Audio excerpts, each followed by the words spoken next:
Hey everybody, this is Brad from Johnson Small Engines, better known as the one-handed mechanic. If I can do it, you can too. Today we have here a John Deere Z425. This is a 54-inch zero-turn John Deere. This is more of a commercial line. And just so you know, this little windshield here, this does not come with the machine. That was something the customer did, and I guess he was getting a lot of debris on him. But let's go ahead and take a walk around here.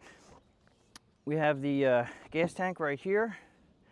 And the nice thing about this gas tank is that it's nice that we can see the gas in the tank right here. A lot of times you can't see it. Big old gas cap right here. It does have instructions on operation right here. And actually that's a nice feature to show you how to operate the machine itself right there.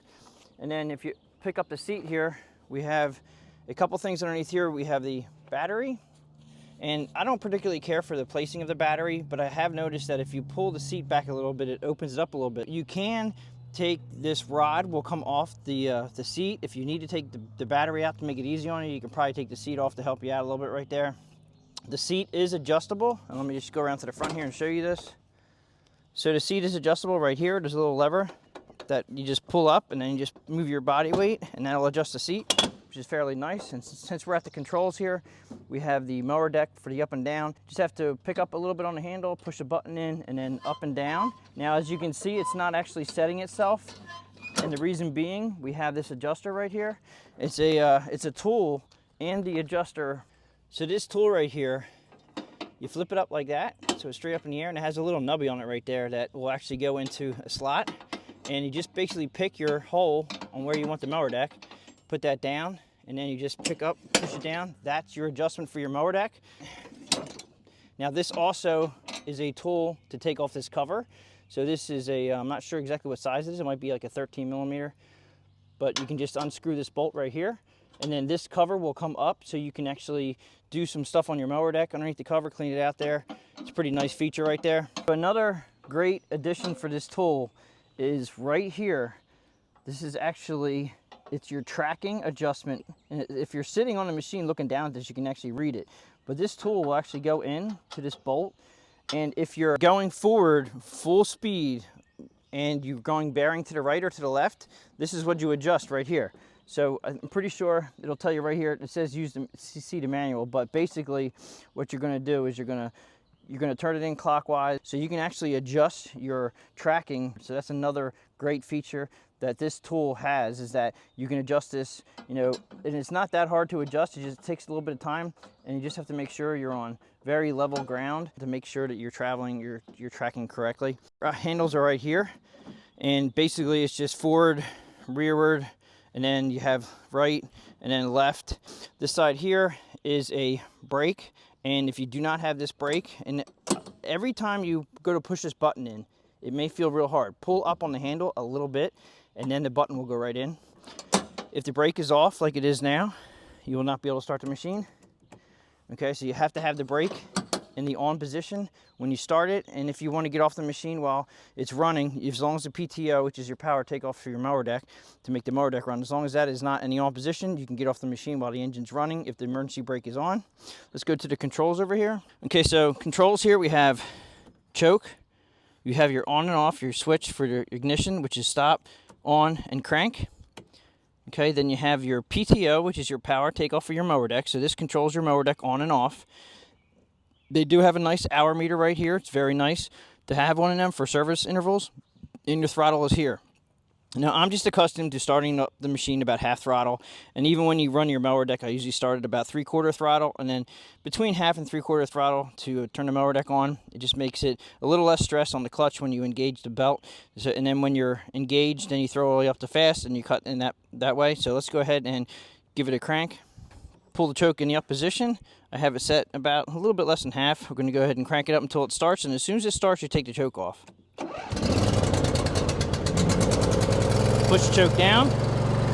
Now, usually you'll rev it up to about half to 3/4, and then we can go ahead and engage the PTO, which is the power takeoff for your mower deck. And at this point, you want to take off your emergency brake, and that will allow you to go forward, backward.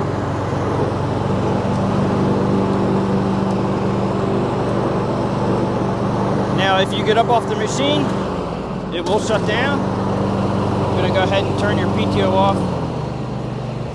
Now again, as your PTO is off and you try to get off the machine right now, it shuts down.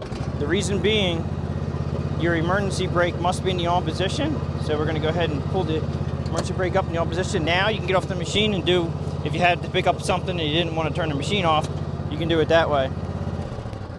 There is a few things in the back here. Whenever you do purchase your machine, you want to make sure you check the engine oil. This is a Briggs & Stratton twin cylinder.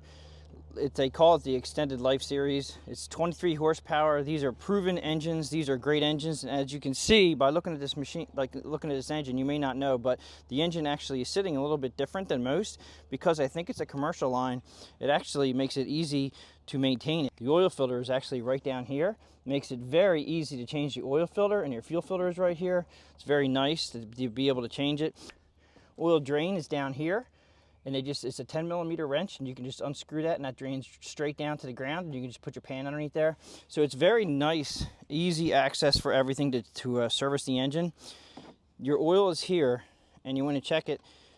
You're going to just pull the dipstick out now. I did just service it, so you probably won't be able to tell it even has oil in it because it's so clean. But you just want to be between the two dots here where it says full and add. And then I always tell, there's a little nubby on one side and two little nubbies on this side. And if you look at a dipstick, there's two little nubbies here and one there. You can put it in backwards and it'll actually get stuck. So be careful when you reinstall your dipstick, and it's a quarter turn to close it. Now, if you do need to push this machine, it's very hard to push it unless, well, you should not push your machine unless you release the hydros on this. Now, this one is a little bit different. This is like one big gigantic pump that runs two sides. And it says right here, important bypass valves to push machine do not exceed a half a turn, counterclockwise rotation. Okay, so I'm not sure if you're going to be able to pick this up on camera, but right here is a rod that comes out of I call it a T-handle, but this is actually the pivot where you have to turn it counterclockwise about a half turn on this side, and then there's one over here, which I'm having a hard time finding. This one over here is right here. And you turn both of those about a half a turn, no more, and that will release the hydrostatic transmission so you can push the machine. You should never push the machine when the hydrostatic drive is engaged. So just be cautious of that. If it ever stops on you and you have to push it, you do have to release those valves. Now, another thing over here I can show you is if you ever need to order parts, this is your model number that you need to use for John Deere. When you call up the John Deere dealership, they're going to ask you for this really long number right here. This is a Z425, it's a 54-inch deck. It's a 54C as they call it. And then this DOM means date of manufacturer. So this was actually made 12/11 of 07. You can see right here that these arms are actually adjustable. You can actually go up and down in the adjustment to actually raise and lower these, and you can move it forward and backward. It's basically for the operator's comfortability. So just keep that in mind. You can adjust your handles too. But that's pretty much how to start and operate a John Deere Z425. If you like this video, please give it a thumbs up. Please subscribe, share my channel with your friends, and I'll catch you guys on the next one.